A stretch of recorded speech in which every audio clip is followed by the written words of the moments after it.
ये शिव की पूजा का यह प्रभाव है। भगवान शंकर की पूजा तो सभी कलमशों को समाप्त कर देती है। और ये बात मैं कहना नहीं भूलूंगा, सावन का महीना है, धोखे से भी एक बेल पत्र महादेव के ऊपर चढ़ा देते हैं आप, तो आपको तत्काल 1000 सोने के कमल भगवान के ऊपर चढ़ाने का फल प्राप्त हो। ये एक बेल पत्र की महिमा है। बेलो पत्र एक बेल से बात, कोट कन्या महादानम, करोड़ों बेटियों के कन्यादान का फल प्राप्त हो जाता है। बेल पत्र की इतनी बड़ी महिमा है।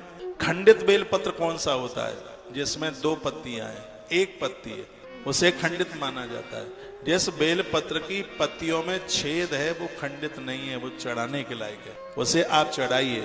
वो खंडित तब माना जाता है जब उसमें 3 पत्तियां नहीं है, क्योंकि भगवान शंकर को 3 पत्ती वाला बेल पत्र ज्यादा प्रिय है। क्यों? अब सुन लो।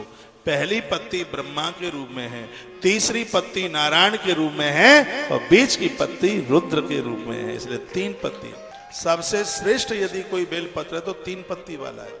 4 का भी आता है, 5 का भी पेड़ पे आ जाता है, 7 का भी आ जाता है, 11, यहाँ तक 21 पत्तियों का बेलपत्र पेड़ पर मिल जाता है।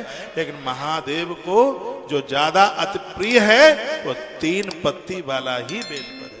इसके ऊपर के तो वो आपकी कोई विशेष कामना के 3 पत्ती वाला ही बेलपत्र भगवान को ज्यादा। तो इस बात को जरूर ध्यान में रखना, जिस बेलपत्र में छेद हैं वो खंडित नहीं है, तो 3 पत्तियों से कम पत्ती वाला बेलपत्र है तो वो खंडित। 3 पत्ती वाला बेलपत्र भगवान शिव के ऊपर चढ़ाइए, उन्हें धोइए, सुखाइए, उसके ऊपर कुछ लिखिए, फिर भगवान शिव को समझ। भगवान महादेव बड़े अद्भुत हैं। चरणों में वंदन प्रणाम करके पूछा कि मैं कहाँ जाकर के, आपको अनुष्ठान साधना करना है, आप अपने मन मुताबिक करोगे तो बहक जाओगे। जैसे औषधि के लिए डॉक्टर से परामर्श चाहिए, साधना के लिए गुरु का सानिध्य, अध्यात्म रोग को दूर करने के लिए सदगुरु वैद है। सदगुरु हाँ, ये इसका वचन औषधि है, ये साक्षात अपने आप में वैद है ये।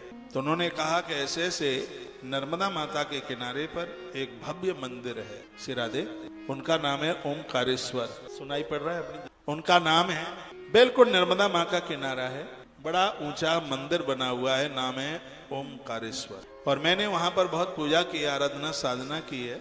और तुम वहीं चले जाओ और महादेव ओमकार का भजन करो, सब कुछ तुम्हें मिल जाएगा, किसी चीज की कुछ कमी नहीं रहेगी। मानधाता ने भी, राजा मानधाता ने भी वहां तक, आज भी आप वहां जाते हैं, पहाड़ के ऊपर ओम लिखा हुआ है। लोगों ने बड़ी कोशिश की उसको मिटाने की, बिल्कुल बड़े बड़े अक्षरों में ओम लिखा हुआ है। कभी आप गए हो ओमकारेश्वर, जिस पहाड़ पर बैठे हैं उस पहाड़ के ऊपर? बोलिए बांके बिहारी लाल की जय। श्री